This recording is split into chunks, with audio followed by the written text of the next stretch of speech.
A lot of people spend their time arguing about politics. Very few people stop to ask whether the structure itself is broken. Today, I'm joined by Jeff Mayhugh, president of the No Cap Fund, to talk about the issue that most Americans have never heard of: why the House of Representatives has been capped at 435 seats since 1929, while the population has tripled. The further representation gets from the people, the easier it becomes for people to feel powerless, unheard, and disconnected from the decisions shaping their lives. And whether you agree with Jeff or not, I think this conversation asks a deeper question that matters to all of us. At what point does a system stop representing the people it was built for? I'm Leslie Salmon with Salmon Homes. Let's get into it. So thanks so much for being here, Jeff. Thanks for having me. Appreciate it. Yeah, so we've been having a lot of, what's great for me to see this is to watch it unravel, since it's been deep inside of you, I feel like. Even before you knew, do you feel like that? Even before you knew exactly what you were feeling was wrong? Like, you knew something was wrong, but you almost couldn't, I feel like, not to put words in your mouth, but like you weren't like even able to maybe verbalize it. Yeah, I mean, I kind of went on this journey of like education to learn, because I felt something was just structurally wrong with what was going on in the world. And I had reached out to a whole bunch of people. I spoke to my dad, and nobody really had any like great answers. So like I went on this journey for education, and I did learn it, but I learned so much stuff. It's like really hard to like explain. If you read like 60 books in a year, you can't explain everything you learned in one conversation to somebody. Right. It takes time to filter that information into something that's digestible. So yeah, it's been a little challenging at times, but I'm working my way through it. Yeah, well, I think that it's really cool to see you get to this point. So Jeff, why do we have 435 representatives, and who decided that that was enough? So it's a very complex question. The answer is, what I like to tell people is, because we're all just living in the moment and trying to solve the problems that are in front of us. Ultimately, that's why the House was capped. There were several different problems going on in the country at the time period between the 1910s and the 1920s with regards to population and immigration. And there was this argument about how many numbers or how many representatives there should be, who we should count in terms of apportionment. Should it be all people, or should it be just citizens? And ultimately, they fought for 10 years, and they wrote a bill. It's called the Permanent Apportionment Bill, or excuse me, it's called the Permanent Apportionment Act of 1929, and it capped representation at 435. And the reason that we have that number today is because it happened so long ago, and nobody really thinks about it. And at what point does representation stop being representative? And I think that, again, these are very tough questions. Right. You're like coming out of the gate hot. So, from what way? I was talking to somebody yesterday about this. You ever play the game 6 Degrees of Kevin Bacon? Yes. Right? I think there should be 6 degrees of your representative. If you can't name 6 people that you know that gets you to your representative, that means your representative is too far away. And I think most people can't do that right now, because think about it. When you have a problem, a real problem with your federal government, and you need to be heard, how are you going to get a meeting and speak to that person when they're overwhelmed with representing over 800,000 people in their district? Right. Yeah, it's really what we talked about before, diluted. It's been diluted down by the population so much that what was the original idea is no longer. That's true. Original idea. Your voice and your vote as a voter has been diluted. And where that power, which is your vote, has moved is actually to the representative. So while the voter has become less powerful, the representative has become more powerful. Right. So what I want to know is what this really means for somebody sitting in Gainesville, Virginia. I guess it depends on what that person's doing, but most likely they're either glued to their television or their screen, and they feel this anxiety that from watching all of the politicians fight. What it'll do is it'll decrease the power of all of those politicians fighting. It will incentivize them to get off of cable news and get into their communities and actually represent their communities. So when that person has a problem, instead of feeling anxiety or going to the news to solve it, they actually go to their representative and talk to them. Right. And I think too, in this day and age, sometimes like if you have an issue, it wouldn't even dawn on you to do that. No, or you might just, I speak to so many people who just don't try. Yeah. Because they understand that the system is broken, so they've just given up. Right. And they go elsewhere. So if I were to have an issue, how does the system impact how I'm actually heard?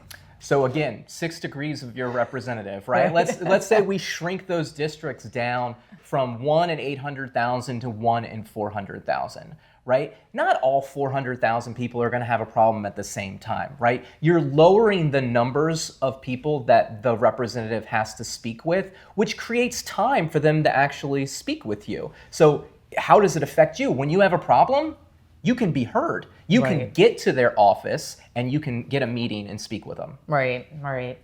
Yeah, it's funny too. I mean, not to go off topic, but this even relates to what I'm doing in my work, where I'm like, I don't want to scale to where I have all these teams and all these things, and then I'm just doing more volume. I want to still do what I'm doing, but increase maybe the complexity of it, or things of that nature.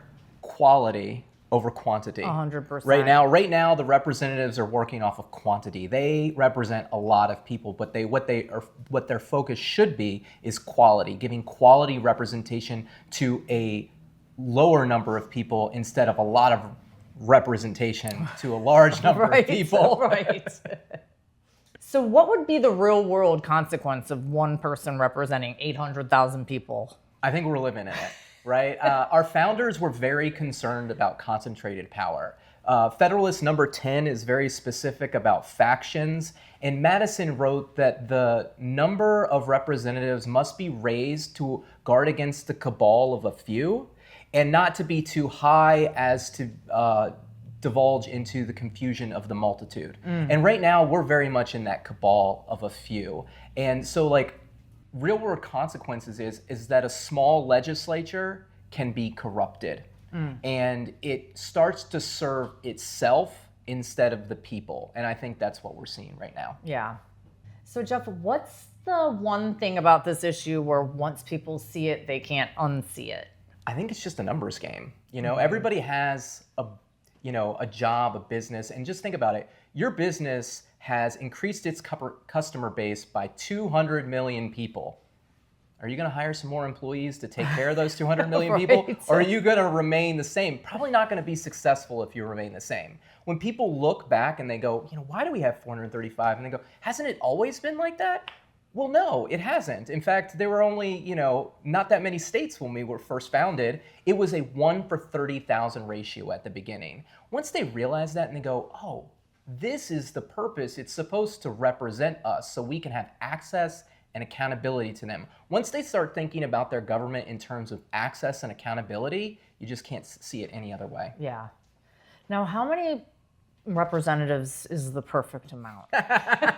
6 degrees of your representative. That is going to be my answer going on. That is the question in my world that everybody wants me to answer. Right. And it's also the question that Madison and our founders debated against. At the Constitutional Convention, there was talk about a 1 for 30,000 ratio, a 1 for 40,000 ratio, and 1 for 50,000 ratio. George Washington was the overseer of this convention. He didn't feel it necessary for him to put the finger on the scale at any point except for one. When it came to terms to talking about the representation ratio, it's the only time he stood up to speak, and he spoke in favor of a more representative legislative body. What would you say is the biggest misunderstanding people have about how representation works? I think people look at this in terms of power and party. They say, well, they immediately go, well, doesn't that mean it's more government or more politicians? Or won't that mean that the other side will win? That's beside the point. That representative, regardless of party, is supposed to represent you and your district. Right. What this does, again, by shrinking the districts and lowering the amount of people that they have to represent, it makes it better for you to have access and accountability to them, regardless of whether they're a Republican, Democrat, Green, Independent, doesn't matter. Now you can actually speak to them. So, Jeff, what were your thoughts on the whole redistricting thing that just went on? It was a fight for power. Yeah. And this is the problem with a small legislative body, is it creates the opportunity for politicians to fight over power instead of using their power to represent people. I wrote about this in the Dispatch, about how uncapping the House could actually soothe the tension of the gerrymandering wars. And ultimately what it does is it shifts the focus of the politicians from, oh, we have to win the House of Representatives so we can do X, Y, or Z, Right. or we can stop X, Y, or Z. And it shifts it to, okay, now how are you going to represent the people that you're supposed to represent? Why do you think this hasn't been fixed already? Are you the first person to come up with the idea? I am most certainly not the first person to Or come the up with first this idea. person No. to do anything about it? No, there's lots of people that have done things about it. I like to tell people this is the most bipartisan issue out there. Patrick Deneen, who's considered far, right wing, Yuval Levin, who's kind of center right, Danielle Allen, who's left, Lee Drutman, who's on the left, Osita Nuevu, who's on the left. They all are academics who support this issue. They may differ on a lot of different things, but the one thing that they agree on is this. Why hasn't it gotten done? Because it's a little niche. It's a little complex. And I think that, it's a lot easier for a politician to go and talk to win an election, talking about the economy and how they're going to bring jobs or all these things. What's a little bit more difficult is to talk about structural change or reforms. And, it's like anything in life, it's timing. The 2030 census is coming up. The anniversary of this Apportionment Act is coming up in 2029. And I think it's just time for something. We're now feeling the full effects of the mistake that we made. And now it's time to correct that mistake and move forward. Yeah, and sometimes it's almost like the bigger structure surrounding all the little things that you don't. I guess there's all these things like it's right in front of your nose, but you're looking at everything else but it in some ways. Like what it really reminds me of in some ways is, with me, I could write the most comprehensive protective contract for someone, but then if the court system isn't designed to uphold the contract in which I wrote it within, then it doesn't matter. Yeah, and I think you talk about in terms of maybe you don't see it. We're so focused on the things that affect our day to day. We're zoomed in our lives, and sometimes the things that are affecting you have to zoom out to see them. I think this is one of those things where you have to zoom out. Everybody can see that Republicans and Democrats are fighting constantly, but why are they fighting? Is it something in the water, or is it something structural that's creating the division? And ultimately, it is most certainly something structural creating the division. Yeah. So we've talked about the people that would want this to change. Is there anyone that you've seen that wouldn't want this to change? So people that don't like America, ultimately, we are a representative democracy, and we are now the least representative democracy in the world. There's a lot of talk, what makes America great? This is the thing that makes America great. It's the fact that you have control over your own life through a representative system. It's self-government. This is America. The people that don't want this to succeed, I think maybe they don't want America to succeed. Maybe they don't understand why this is so beneficial. Or a politician that likes the power. That's the other thing. The politician that likes the power. But I think people love America. And I think the people that are in office love America too, whether they can see this or not. So I think it's more about getting them to see this issue, and they'll, like you said, they can't unsee it once they see it. And I think hearts and minds will be changed at that point. I think there won't be a lot of opposition to this. There'll be opposition to whatever that number becomes, right? Because our goal for the organization is to repeal the Permanent Apportionment Act. But after that takes place, there has to be a new apportionment. That's where it's going to become a partisan fight, which is fine. You know, you're entitled to have your say, but everybody should have a say. Yeah. So does expanding the House actually fix anything, or does it just create a bigger mess? It absolutely fixes something. It fixes the fact that it creates an opportunity for the representative to actually represent you. It creates the opportunity for you to have access and accountability over your representative. Right. Yeah, because it's reminiscent to me of sometimes when you continuously ask somebody for something and they just ignore you, eventually you just stop caring. And we're sitting around going, nobody cares. But is that what, but you know, we might be thinking of it backwards instead of trying to make people care. Well, and it's not that they don't care. I think this is the misconception about the people that are in our government is we just think that they don't care. They're overworked. They can't do their job effectively because there's too many people for them to represent. By cutting that number down, we make their jobs easier and we allow them to do the thing that ultimately they went to Congress to do. Right. So if this were going to happen, what would actually need to happen next? Well, and where do you come in? So that is exactly where I come in. What needs to happen is we need an Uncap the House movement. And that's what we're building with our Project No Cap. We're trying to pierce 4 different spheres this year. We're talking to voters, policymakers, media, and donors, okay? And our goal is to get this inserted into the 2026 midterms. So because the people that are being elected to office this year are going to be some of the same people that are going to need to repeal the Permanent Abortion Act of 1929 prior to 2030. So what we need to do is we need to talk about it. Yeah. We need to talk about it with our friends and family. We need to email our representatives. You can go to our website, projectnocap.com, and you can email your representative directly from our site. And because ultimately what I tell people, if you want power, if you want autonomy over your life, if you want to be involved in self-government, then you've got to get involved. Yeah. You've got to do something. You've got to take action. And we're trying to build a mechanism for people to take action. Well, and on that note, is there a way of people supporting you at this point in time? Like, what are you looking for maybe somebody that's watching this in the audience that is like, wow, I'm really interested in that. I want to get involved. Like, will you have town hall meetings or what's the plan? Yeah, absolutely. So we... Right now, we are building a grassroots network of volunteers. We have over 20 volunteers working in 10 different states. We're launching grassroots chapters so we can engage the public on how to speak about, how to understand it and speak about it with their friends and family. And then back to what I was just saying, taking action, turning that frustration that we all feel into something productive, emailing your representative, making a donation, and getting out and volunteering. So is there any resistance that you're running into behind the scenes? No, not really. The resistance that I think I get most is apathy.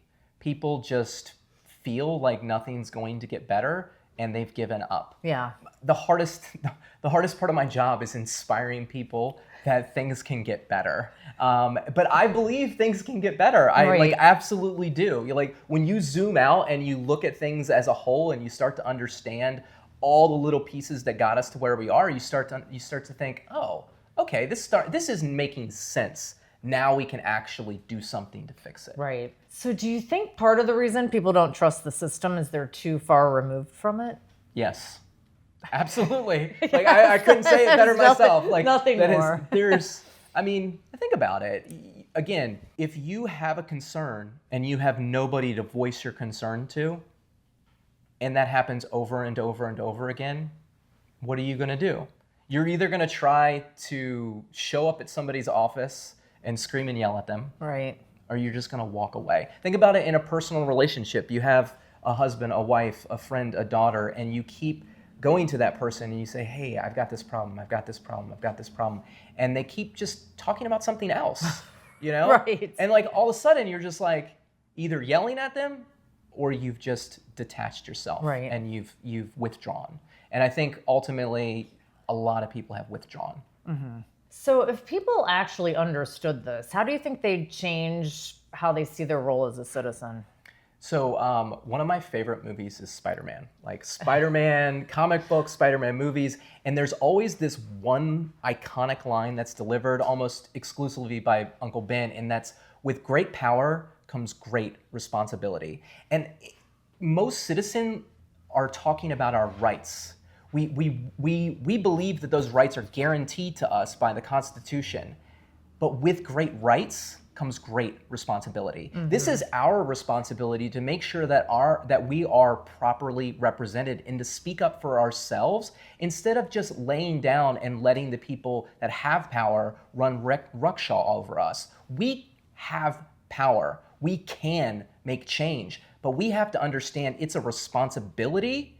It isn't just a right. Right. I really love how you've seen a need and you're actually doing something about it in a way that's bringing people together, because I really do think that that's where people just don't understand how to bring everybody together, and that's why there's so much fighting over things. I just really commend you for it. So thank you. And it's my biggest challenge is bringing people together. So what would you say a better version of representation would feel like to the average person? Everything wouldn't be a zero-sum game anymore. You wouldn't be seeing as many commercials or news segments about how if we don't win this, the end of the world is going to happen. Right? You would no longer be living in a government trying to scare you to vote. You'd be living in a government trying to represent you and earn your vote. The most important systems are often the ones that people stop questioning until the consequences become impossible to ignore. I'm Leslie Salmon with Salmon Homes. Thanks for being part of the conversation. And thank you, Jeff. Thanks, Leslie. Appreciate it.